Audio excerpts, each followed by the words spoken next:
Let's start बिस्मिल्लाहिर्रहमानिर्रहीम। आज का हमारा जो लेक्चर है दैट इज इंटरनल एनर्जी, जिसे सिंपली एनर्जी भी कहते हैं, एंड इक्विपार्टीशन। तो इंटरनल एनर्जी के मीनिंग है the energy which is associated with the internal properties. ठीक है, और इक्विपार्टीशन का मतलब है कि हमारे पास एक मॉलिक्यूल जो है वो कितनी डायरेक्शंस में मूव कर सकता है। तो हर डायरेक्शन के साथ एसोसिएटेड एनर्जी को इक्विपार्टीशन का नाम देते हैं। ठीक है, तो पहले हम एनर्जी पढ़ेंगे इंटरनल, फिर उसकी इक्विपार्टीशन भी देखेंगे। So internal energy is the sum of energy associated with molecular motion. ठीक है, तो उसको हम इंटरनल एनर्जी कहते हैं। अब वो मॉलिक्यूलर मोशन कितनी टाइप की हो सकती है? वो मॉलिक्यूलर मोशन ट्रांसलेशनल हो सकती है, और ट्रांसलेशनल एनर्जी, ट्रांसलेशनल मोशन कितनी तरह का हो सकता है? Along X axis, Y axis and Z axis. ठीक है, 3 एक्सिस हमारे पास होती है। सिमिलरली रोटेशनल जो है, रोटेशनल एनर्जी भी हो सकती है, प्लेन के अंदर होती है, क्लॉकवाइज, एंटी क्लॉकवाइज। ठीक है, तो इसको हम रोटेशनल एनर्जी, ये भी एक मोशन की टाइप है। सिमिलरली वाइब्रेशनल, तो थर्ड टाइप जो है मोशन की किसी एक मॉलिक्यूल की, वो वाइब्रेशनल भी हो सकती है कि पार्टिकल अपने ही एक फिक्स्ड पोजीशन के गिर्द वाइब्रेट करे। So the energy associated with the molecular motion is known as internal energy. कितनी टाइप की है? Translational, rotational and vibrational. तो इसको इंटरनल एनर्जी का हम नाम देते हैं। What is equipartition? Each degree of freedom, ठीक है, कंट्रीब्यूट्स के T/2 to the internal energy. अब ये डिग्री ऑफ फ्रीडम क्या होता है? डिग्री ऑफ फ्रीडम ये है कि हर पार्टिकल फ्रीली किसी डायरेक्शन में मूव कर सके, वो उसका डिग्री ऑफ फ्रीडम होगा। तो अगर एक पार्टिकल सिर्फ ट्रांसलेशनल मोशन करता है, तो ट्रांसलेशनल मोशन 3 एक्सिस में होती है, तो हम कहेंगे इसकी डिग्री ऑफ फ्रीडम है। ठीक है, 2 रोटेशनल मोशन होते हैं, अगर ट्रांसलेशनल भी करे साथ रोटेशनल भी करे, तो उसको हम कहेंगे 5 डिग्री ऑफ फ्रीडम। तो डिग्री ऑफ फ्रीडम का मतलब है किसी पर्टिकुलर डायरेक्शन में किसी मॉलिक्यूल का मूव करना, तो उसको हम डिग्री ऑफ फ्रीडम का नाम देते हैं। कंट्रीब्यूट्स, के हमारे पास एक थर्मल कांस्टेंट होता है, और T is the temperature, half उसकी प्रॉपर्टी को शो करता है। तो k T/2 to the internal energy, हर डिग्री ऑफ फ्रीडम में, ठीक है, जो टेम्परेचर बेस्ड हो उनमें के T/2 इंटरनल एनर्जी ऐड होगी। अगर 1 डिग्री ऑफ फ्रीडम है तो एनर्जी कितनी आएगी? के T/2। 3 डिग्री ऑफ फ्रीडम होंगी तो हम इसको 3 दफा ऐड कर देंगे, 3 के T/2 प्लस 3 के T/2, सिमिलरली 3 के T/2, तो वो हो जाएगा 3/2 KT।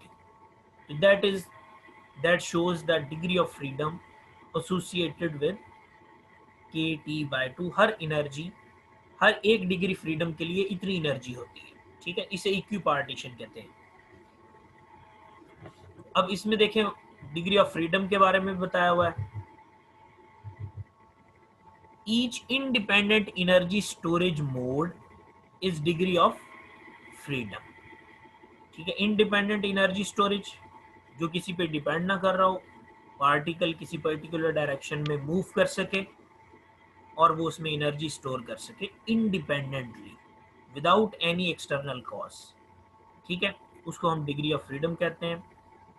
इसमें देखें, translational, along coordinate axis, coordinate कितने हैं? 3, X Y Z. Rotation about coordinate axis, oscillation along a coordinate axis. ठीक है, 3 डिग्री ऑफ फ्रीडम होगी। Potential energy of an oscillating along the coordinate, ये इसकी एनर्जी स्टोरेज की कैपेसिटी है। वैसे तो 3 तरह से हमने बता दिया, ट्रांसलेशनल, रोटेशन और ऑसिलेशन या वाइब्रेशन। ठीक हो गया, इसको हम डिग्री ऑफ फ्रीडम कहते हैं। अब इसकी कुछ टाइप्स बताई है एटम्स की, और उसके साथ जो उसकी एनर्जी है वो बताई गई। ठीक है, तो सबसे पहले for a monoatomic ideal gas, monoatomic कौन सी होती है? जिसमें सिंगल एटम हो, उसको मोनोएटॉमिक कहते हैं। ठीक है, तो there is only translational and internal energies, उसमें एक ट्रांसलेशनल मोशन होगा और इंटरनल एनर्जी क्या होगी? 3। ट्रांसलेशनल में क्योंकि 3 हम कह सकते हैं ना, 3 एक्सिस होते हैं। ठीक है, तो तीनों को हम KT/2 को 3 दफा ऐड करेंगे तो हो जाएगा 3/2 KT। अब n क्या शो करता है? ये नंबर ऑफ एटम्स को शो करता है। ठीक है जी, कावर बशीर कोई क्वेश्चन है? सर जी मैं ये कह रहा था कि मेरे मोबाइल की बैटरी बिल्कुल लो हो रही है, 3% आ बची है। मैं इधर पानी लगाने आया हुआ था जमीन पे, तो अगर ये लेक्चर बाद में रिकॉर्ड किया हुआ मिल जाए तो मेरी अटेंडेंस लग जाएगी फिर सर। हाँ जी, ये लेक्चर वैसे रिकॉर्ड तो हो रहा है। ठीक है, ये व्हाट्सएप ग्रुप में आ जाएगा या उसमें आ जाएगा, अपलोड हो जाएगा। ठीक है, या सर मैंने अटेंड किया अभी, लेकिन वो असल में ना जमीन पे पानी लगाने आया हुआ था, मुझे याद, मैं समझा था कि 1 बजे होगा लेक्चर, तो मैं जाके चार्ज कर लूंगा। आपको रात तो टाइम अभी बता लेक्चर दिया जाए। सर मैंने सुबह देखा था ना मैसेज, इसलिए। ठीक है, ठीक है सर। ओके। अच्छा, इसमें ये थैंक यू देखिए सर। कि n जो है वो नंबर ऑफ मॉलिक्यूल्स को बता रहा है।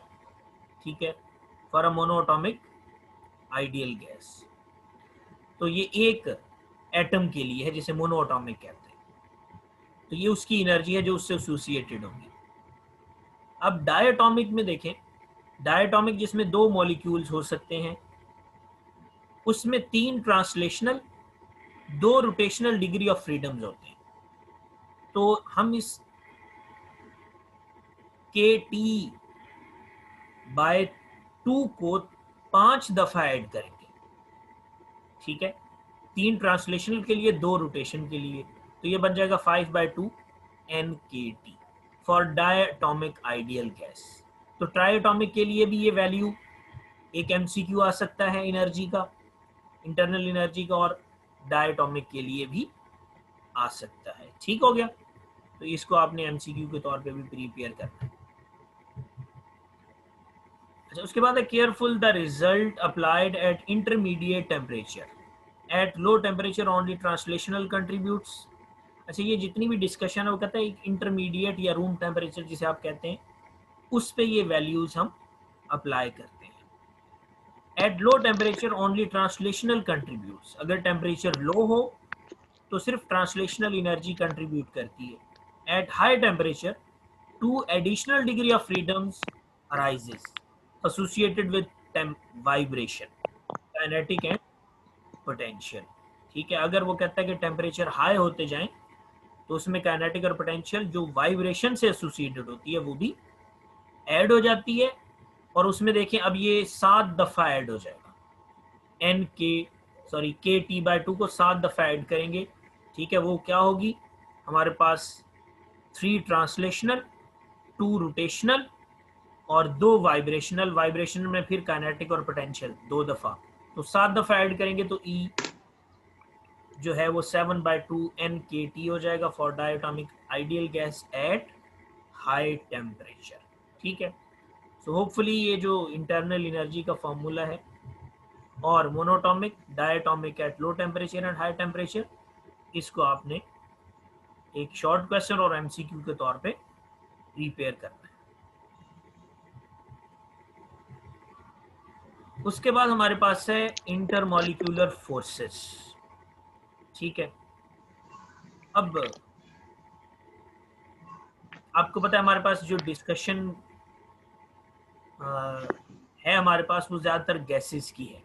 ठीक है, तो हम पढ़ेंगे कि गैसेस पार्टिकल के अंदर किस तरह की इंटरमॉलिक्यूलर फोर्सेस होती हैं और उनकी स्ट्रेंथ क्या होती है और वो किन पे डिपेंड करती है।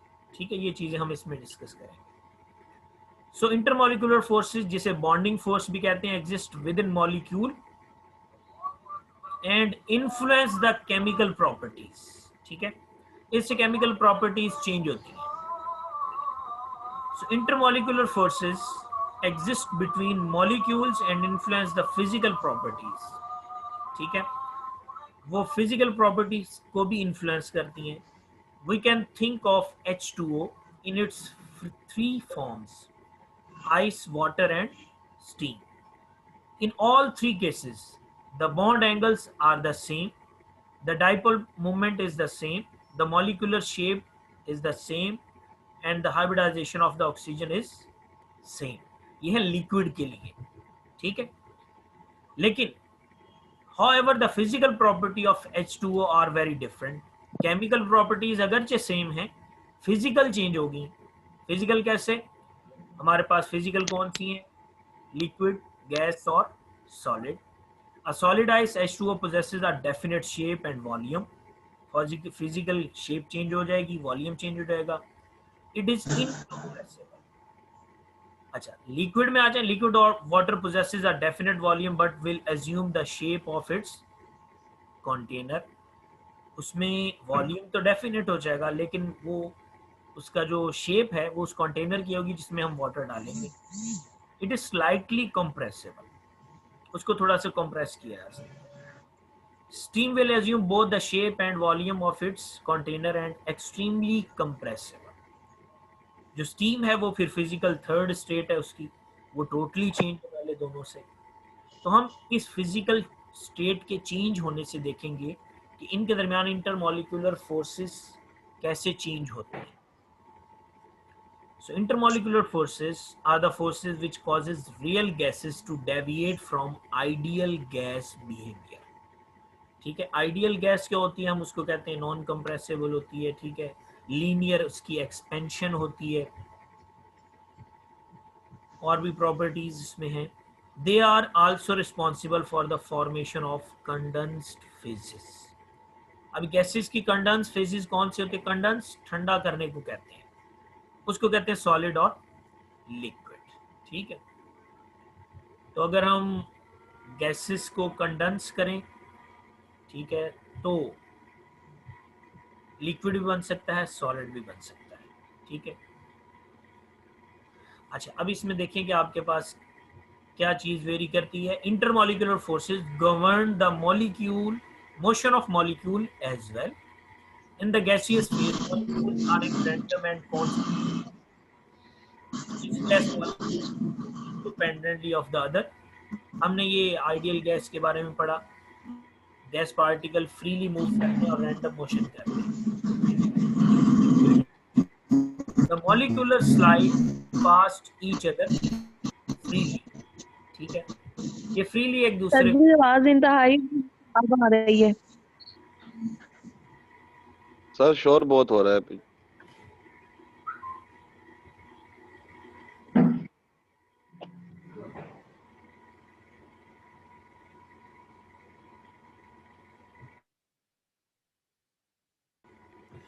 जी बेटा, आप ठीक है? हाँ जी सर जी. यस सर, ठीक है. ठीक है सर. ठीक है. Each gas molecule move independently of the other. In liquids, molecule slides past each other. Gases में पार्टिकल इंडिपेंडेंट होते हैं, लिक्विड्स में वो एक दूसरे के साथ फ्रीली मूव करते हैं. In solid molecules vibrate about fixed position.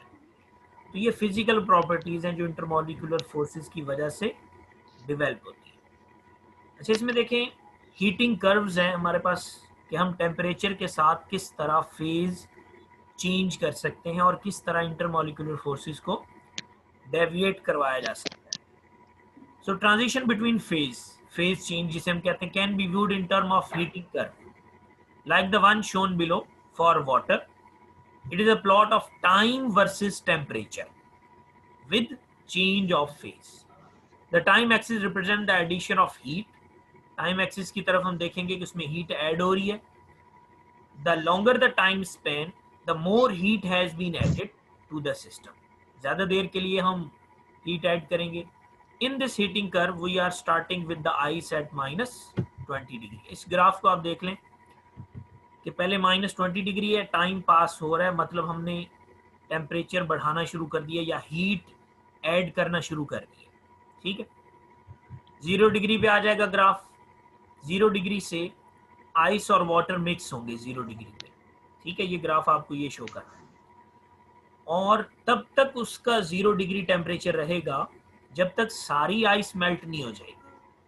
फिर हमारा टेम्परेचर, ये ब्लू कलर लाइन आप देखेंगे, ये बढ़ना शुरू हो जाएगा। टाइम के साथ हीट ऐड होती जाएगी, हमारा टेम्परेचर ऑफ वाटर इंक्रीज होता जाएगा। 80 डिग्री पे जो वाटर है वो स्लाइटली इवेपोरेट होना शुरू हो जाता है, ठीक है।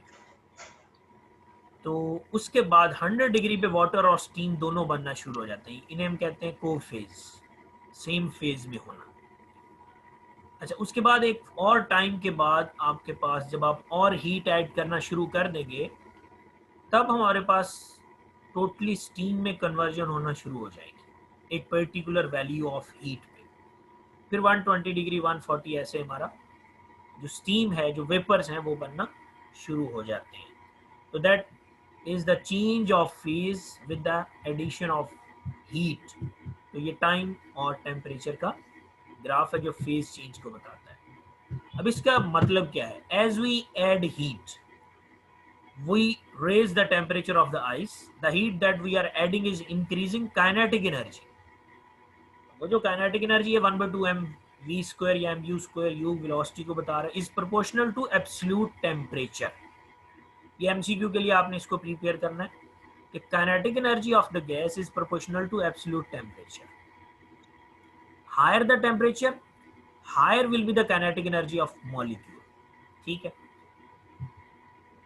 In the solid phase, the allowed motion are the vibrational movements within the molecule. In case of water, the OH bonds are stretching and bending. ठीक है, क्योंकि वाटर है तो इसमें हम देखते हैं कि वाइब्रेशनल मोशन होती हैं। वाइब्रेशनल मोशन जो है वो कैसे चेंज होती हैं? वो एक सिमेट्रिक स्ट्रेच है, सिमेट्रिक स्ट्रेच है या सिजरिंग बेंड है, ठीक है। इसका ताल्लुक आपसे नहीं है, लेकिन हम सिर्फ फेज चेंज को देखते हैं।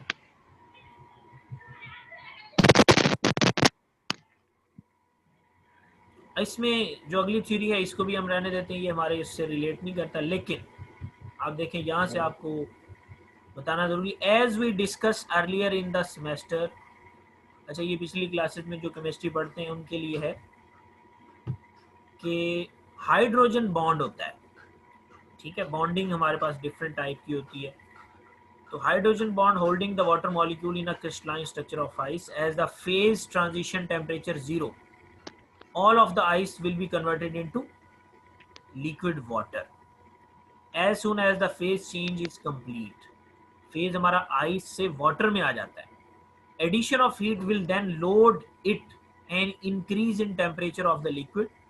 the increase the temperature gain in kinetic energy. अब यहाँ से शुरू होता है कि जब हम हीट देना शुरू करते हैं तो सारा जो फेज है सॉलिड वो लिक्विड में आ जाता है। फिर जब हम फर्दर हीट देंगे तो फिर वो जो वाटर फेज है उसमें पार्टिकल्स की काइनेटिक एनर्जी बढ़ना शुरू हो जाएगी। The movement of water molecules will increase in liquid phase. There are still same degree of hydrogen bonding between the molecules, but they are no longer in fixed positions in the crystal lattice.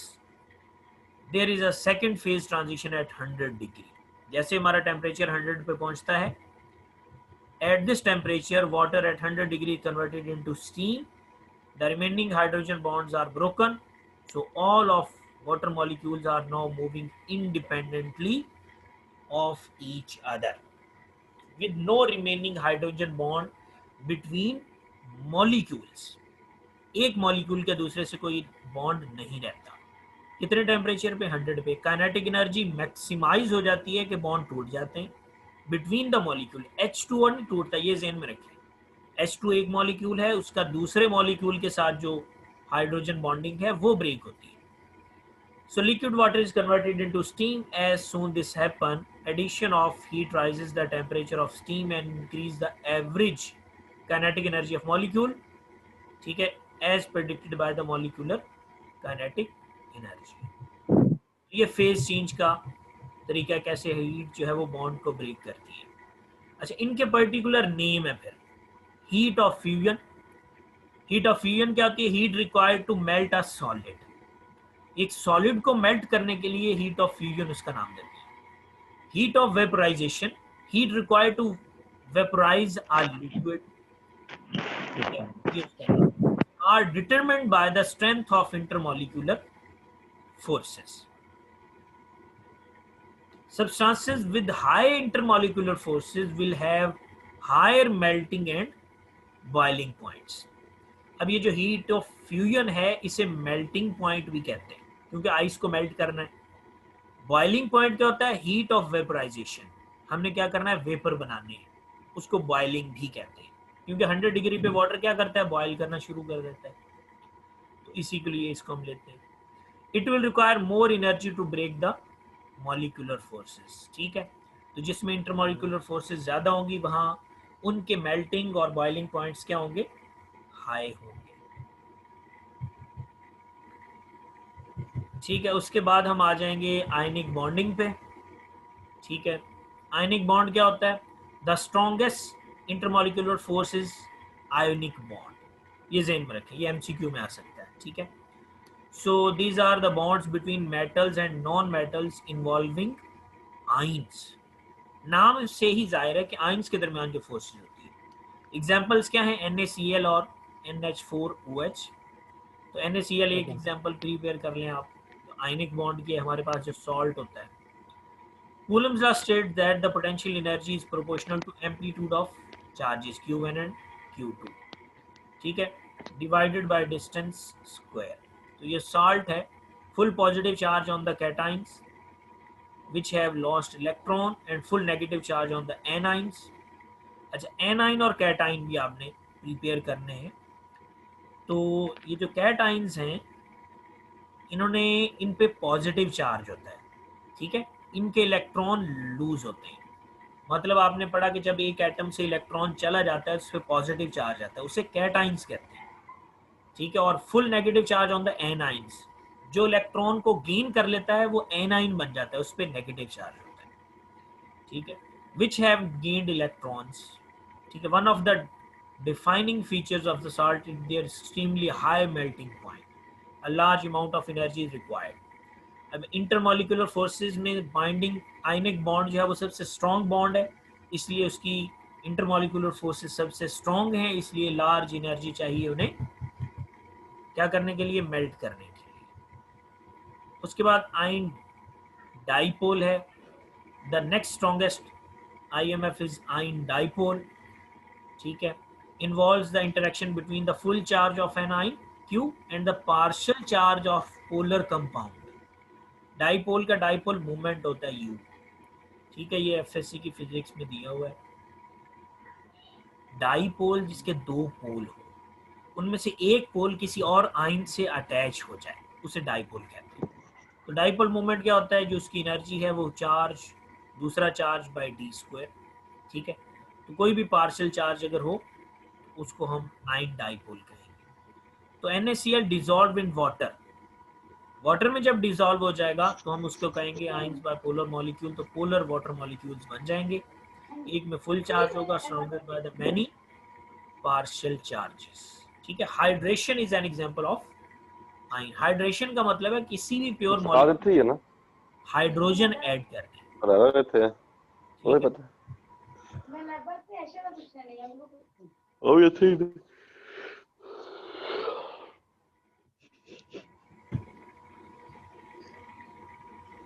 भाई अपना speaker तो बंद कर रहे हैं, आवाज आ रही है। उसके बाद एंड हमारे पास है डाइपोल डाइपोल। ठीक है, इसमें डाइपोल डाइपोल में कि कुछ पार्शियल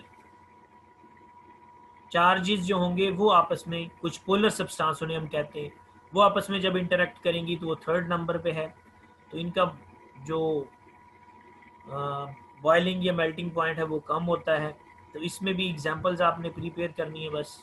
ठीक है, डेफिनेशन बाय और एग्जांपल्स आपने कर लेनी है, बाकी इसकी फीचर्स देखने की जरूरत नहीं है। हाइड्रोजन बॉन्डिंग है, तो hydrogen bonding is a special case of dipole dipole interaction.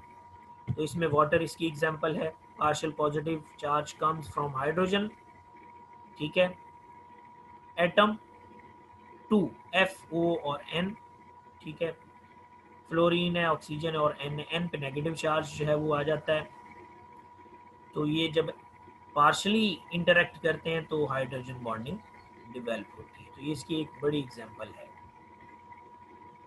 उसके बाद आपने लंदन डिस्पर्शन फोर्सेस हैं, ये सबसे ज़्यादा वीकेस्ट हम इन कहते हैं। They are intermolecular forces that exist between non polar molecules. ठीक है, atoms or molecules, again they are due to attractions between opposite charges. In this case attractive forces are due to instantaneous dipole moment, जो थोड़ी देर के लिए develop होते हैं charges, उसके बाद हम उसे कह सकते हैं कि थोड़ी सी हीट जब उनको मिलती है वो दोबारा फ्री हो जाते हैं। So picture below represent a snapshot of 2 helium atoms. ठीक है, तो इसको भी हमने देखना है कि ये डायग्राम जो नीचे है वो कौन सी दी हुई है।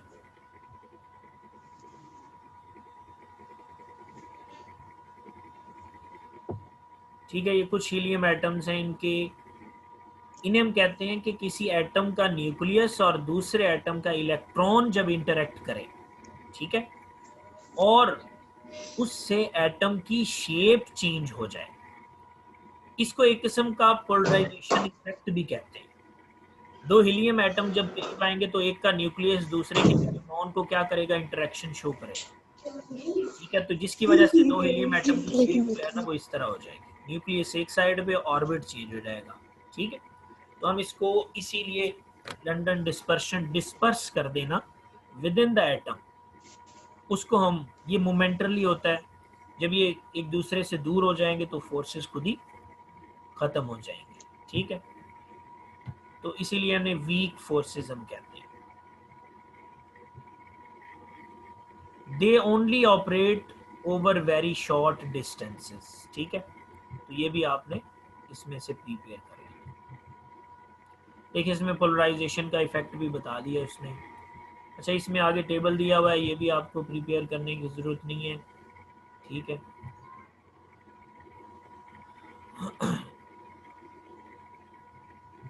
Properties of liquid. ठीक है, इसमें सरफेस टेंशन है हमारे पास, तो water will Beed up on a vaxxed surface. It is due to the imbalance of intermolecular forces at the surface of liquid. In the interior of the liquid, the molecules are surrounding by other similar molecules, but at the surface, they only attracted to the sides of the inward. अब वो कहता है कि surface पे जो molecule होते हैं ना उसमें सिर्फ 3 डायरेक्शन में फोर्स लग रही होती है। ये छोटी सी डायग्राम आप देखें, इसमें नजर आ रहा होगा आपको कि जो नीचे वाले मॉलिक्यूल हैं उनमें हर डायरेक्शन पे फोर्स लग रही है, लेकिन जो सरफेस पे हैं उन्हें सिर्फ उसके लेफ्ट, राइट और बॉटम वाले एटम उस पर फोर्स लगाते हैं, अपर साइड में कोई फोर्स नहीं है। ठीक है, तो ये जो लेफ्ट, राइट और बॉटम वाली साइड में हैं ये सरफेस टेंशन क्रिएट करते हैं। ये उन मॉलिक्यूल्स को जो सरफेस पे हैं उन्हें होल्ड करते हैं और एक बाउंड्री डिवेल्प करते हैं। उस बाउंड्री को एक रेजिस्टिव फोर्स का नाम भी हम देते हैं, उसी को सरफेस टेंशन कहते हैं। हमने कहा स्मॉल इंसेक्ट्स जो होते हैं वो वाटर सरफेस पे ट्रैवल कर लेते हैं, वो इसी वजह से ट्रैवल करते हैं कि वो सरफेस टेंशन को यूज करते हैं। लेकिन सरफेस टेंशन क्यों डिवेल्प होती है, यही इंटरमॉलिक्यूलर फोर्सेस की वजह से होती है, और वो भी इम्बैलेंस हम इसीलिए कहते हैं कि सरफेस वाले मॉलिक्यूल्स पे 4 डायरेक्शन में फोर्स नहीं होती, 3 डायरेक्शन में होती है। ठीक है, तो इसीलिए हम उसको एक सरफेस टेंशन का उस प्रॉपर्टी को नाम देते हैं। लेकिन जैसे वो कहता है कि अगर टेम्परेचर बढ़ा दें हम तो सरफेस टेंशन, मतलब सरफेस वाले जो एटम्स हैं उनकी एनर्जी इतनी हो जाती है कि वो सरफेस को छोड़ देते हैं और सरफेस से ही इवेपोरेशन होती है, ये भी आपने देखा।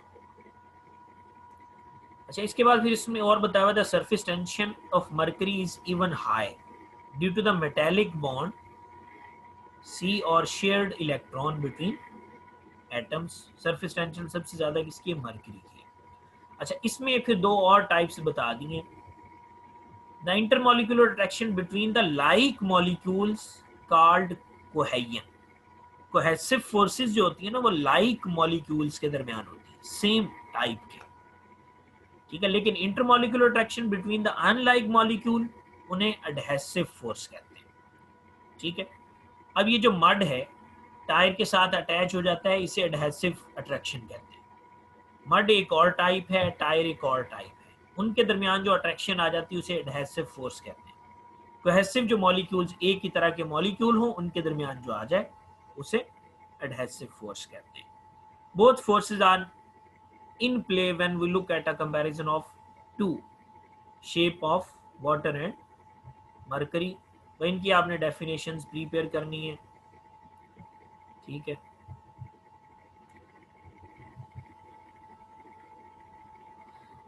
बस ठीक है, इतना यहाँ तक इसका काफ़ी है। इसके बाद हम पढ़ लेते हैं